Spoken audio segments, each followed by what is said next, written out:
رسول اللہ صلی اللہ علیہ وسلم ایک دفعہ مدینے یا مکے کے ایک باغ میں تشریف لے گئے۔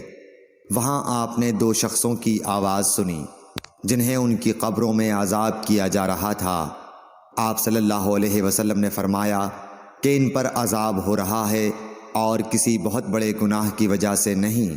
پھر آپ صلی اللہ علیہ وسلم نے فرمایا بات یہ ہے کہ ایک شخص ان میں سے پیشاب کے چھینٹوں سے بچنے کا اہتمام نہیں کرتا تھا اور دوسرا شخص چغل خوری کیا کرتا تھا۔